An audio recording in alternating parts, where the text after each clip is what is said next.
माँ वैष्णो देवी की एक और लेटेस्ट वीडियो में आपका हार्दिक अभिनंदन है दोस्तों। सबसे पहले सभी मेरे भाई जो इस वीडियो को देख रहे हैं, उनको सभी को जय माता दी। और आप अगर यात्रा करने के लिए जाते हैं, तो आपकी यात्रा मंगलमय हो। तो देखिए आज की वीडियो में मैं ताज़ा जानकारी लेकर आपके सामने हाजिर हो गया हूँ। माता वैष्णो देवी पर कितनी भीड़ है, वेदर कैसे चल रहा है, अभी वहाँ पर किन-किन प्रॉब्लमों का आपको सामना करना पड़ रहा है, किस तरीके की फैसिलिटीज़ मिल रही हैं, सारी इन्फॉर्मेशन आपको देने वाला हूँ। तो वीडियो को एंड तक देखिएगा और कमेंट के अंदर जय माता दी लिखना मत भूलिएगा दोस्तों। तो स्वागत है मेरे चैनल देसी ट्रैवलिंग कपल में, जिसके अंदर हम जानकारी आपको देते हैं देश के अंदर जो अलग-अलग विभिन्न हमारे मंदिर हैं, टेम्पल्स हैं, घूमने की जगहें हैं, उसकी इन्फॉर्मेशन आपको देते रहते हैं। और आज की सीरीज़ में हम बात कर रहे हैं माता वैष्णो देवी कटरा की। तो देखिए, दिन है 21 अक्टूबर 2024 और जो आप नज़ारा देख रहे हैं, ये लेटेस्ट माता वैष्णो देवी का नज़ारा चल रहा है। अगर आप पूछेंगे कि यहाँ अभी इस समय भीड़ कितनी है? तो देखिए रानी के दर्शन करने जाते हैं, तो आपको ज़्यादा लंबी-लंबी कतारों का और ज़्यादा लंबी भीड़ का सामना नहीं करना पड़ेगा। क्योंकि अभी शनिवार, इतवार चला गया है और जो दिवाली है वो आने वाली है। इसलिए ये जो 21 तारीख है, 21 तारीख से तकरीबन आपका 28 तारीख तक जो माता वैष्णो देवी के दरबार में जो भीड़ होगी, जो श्रद्धालुओं की संख्या होगी, वो थोड़ी कम रहेगी। आपके सामने जो भवन है, आप देख रहे हैं भवन कितना ही मनमोहक लग रहा है और कितना ही मनोरम लग रहा है। देखिए, जब से जो फ़साड लाइट है ये चेंज हुई है, पहले यहाँ पर आपको पता है व्हाइट लाइटिंग रहती थी मैया रानी के दरवाजे मैया रानी के भवन पे, लेकिन अब ये जो हर 30 सेकंड बाद लाइट दर्शन कर रहे हैं मैया रानी के, बिल्कुल लेटेस्ट दर्शन है। जहाँ पर आपको पिंडी स्वरूप में माँ भगवती, माँ सरस्वती, माँ काली और माँ लक्ष्मी जी के साक्षात दर्शन होते हैं और माँ वैष्णो देवी यहाँ अदृश्य रूप में विद्यमान है। तो देखिए, सबसे पहले बात करते हैं ताज़ा जानकारी की। ताज़ा जानकारी आरएफआई का आईडी कार्ड से रिलेटेड है। देखिए, आरएफआईडी कार्ड के अंदर सीमा जो है, वो घटाकर 8 घंटे कर दी गई है। सबसे पहली बात, आरएफआईडी कार्ड आप कहाँ-कहाँ पर बनवा सकते हैं। देखिए, आरएफआईडी कार्ड बनवाने के लिए आप सबसे पहले कटरा स्टेशन से बनवा सकते हैं। आप चाहें तो कटरा जो चौक 3-4 जगह ऑप्शन है। तो पहले जो समय सीमा थी, वो ज़्यादा थी, लेकिन अब समय सीमा घटाकर कर दी गई है टोटल 8 घंटे।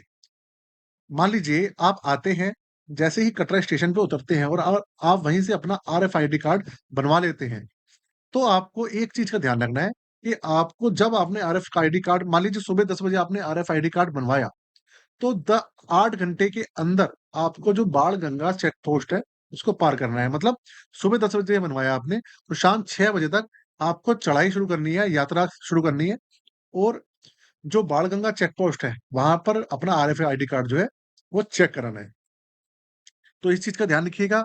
बात करें कि काउंटर कितने बजे से कितने बजे तक खुले रहते हैं, जो आरएफआईडी कार्ड के जो काउंटर्स हैं, वो सुबह 4 बजे से रात 10 बजे तक ओपन रहते हैं। आप कभी भी जाकर इस समय वहाँ पर अपना आरएफआईडी कार्ड बनवा सकते हैं। रात को 10 बजे के बाद और सुबह 4 बजे से पहले आप आरएफआईडी कार्ड जो है नहीं बनवा सकते। इस चीज़ का ध्यान रखिएगा। अब सबसे पहली बात करते हैं कि भई यहाँ पे मौसम कैसा बना हुआ है? देखिए दोस्तों, मैया रानी के भवन में अभी जो मौसम है, धूप खिलखिला रही है। शारदीय नवरात्रि जो थे वो खत्म हो गए हैं और उसके बाद जो ठंड है, सबको पता है वो धीरे-धीरे माता रानी के भवन पे बढ़ती जाती है और भवन पे जो इस समय ठंड है, वो थोड़ी बढ़ रही है। जैसे ही आप भवन पे जाएँगे और भैरव बाबा पे जाएँगे, तो आपको एक आपके साथ में जो एक गरम कंबल है या कोई गरम कपड़ा, जैकेट, उसको आपको साथ में रखना पड़ेगा। अगर नहीं रखेंगे, तो आपको प्रॉब्लम का सामना करना पड़ेगा। क्योंकि देखिए, यहाँ पर लाखों लोग और हज़ारों लोग आते हैं श्रद्धालु डेली के। तो जो कंबल की संख्या है, वो हमेशा यहाँ पे कम ही रहती है। हालाँकि कंबल बहुत ज़्यादा अवेलेबल करा रहा है श्राइन बोर्ड, फिर भी आप जाएँगे, सबसे बड़ी प्रॉब्लम तो ये होती है कि आप चढ़ाई करके जाते हैं, उसके बाद पैरों में इतनी ताकत नहीं बचती कि आप अपना कंबल लेने के लिए जगह-जगह, यहाँ पर, वहाँ पर जो काउंटर्स हैं, वहाँ पर जाएँ। तो उस कंडीशन में सबसे अच्छा तरीका यही है कि अगर आप आ रहे हैं, तो एक पतला-सा जो कंबल होता है, पतला वाला, वो अपने साथ ले आएँ। या एक चादर ले आएँ और एक जैकेट वगैरह जो है अपने साथ में रख के ले आएँ और बच्चे हैं, तो बच्चों के गरम कपड़े ज़रूर रख के लाएँ और अगर आपके साथ अंकल-आंटी हैं, कोई बुजुर्ग हैं, तो भाई उनके लिए गरम कपड़े ज़रूर लेके आएँ। थोड़ा-सा आपको प्रॉब्लम होगी चढ़ाई में, लेकिन आप ये समझिए, आप वहाँ पर भवन पे पहुँचने के बाद एक तो लंबी-लंबी कतारों से बच जाएँगे, प्लस अगर वहाँ पे जाकर बाय चांस आपको कंबल नहीं मिला, तो आप फिर क्या करेंगे? उस कंडीशन में आपके पास कंबल होना बहुत ज़रूरी है। तो इसलिए गरम कपड़े और सॉक्स हो गया और ये सब चीज़ें हो गई, आप पूरी तैयारी के साथ आएँ।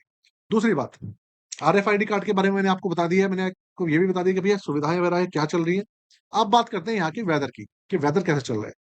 देखिए, वेदर की अगर हम बात करेंगे, तो अभी खिलखिलाई धूप चल रही है, मैंने आपको पहले भी बताया, लेकिन रात के समय ठंड हो रही है और आप पूछेंगे बारिश का, तो भाई बारिश का यहाँ पर किसी भी समय बारिश स्टार्ट हो जाती है। अभी तो मौसम खुला हुआ है, लेकिन रात में कभी-कभी बारिश देखने को भी मिल रही है। तो जैसे ही बारिश होती है, जो ठंड है, वो बहुत ज़्यादा बढ़ जाती है और उस समय आपको अगर समझ रहे हैं, अगर आप गर्म कपड़े वगैरह नहीं होंगे, तो आपको कितनी ज़्यादा परेशानी का सामना करना पड़ेगा। दूसरा एक चीज़ का ध्यान रखिए, अगर आप आ रहे हैं, तो अपने साथ एक छोटी वाली जो अ, अम्ब्रेला होती है, जो कि पॉकेट में आ जाती है, अगर वो रख लेंगे, तो बहुत ही ज़्यादा अच्छा होगा। क्योंकि अगर बाय चांस बारिश हो भी जाती है, वैसे तो देखिए, मैया रानी का जितना भी परिक्रमा मार्ग है, यात्रा मार्ग है, वो पूरा का पूरा कवर है, कवर्ड है ना? लेकिन फिर भी अगर ऐसी-ऐसी जगह भी हैं, जहाँ पर कवर्ड नहीं है, जैसे भैरव बाबा का एरिया ले लीजिए और वहाँ अगर बारिश होती है, तो उस कंडीशन में अगर आपके पास अम्ब्रेला है, तो आप आसानी से अपनी यात्रा चालू रख सकते हैं। तो अगर छोटी-सी अगर एक अम्ब्रेला रख लेंगे, तो वो बहुत अच्छा रहेगा। साथ में थोड़ा बहुत अपने साथ खाने-पीने का सामान जो है, वो सब चीज़ें रख सकते हैं।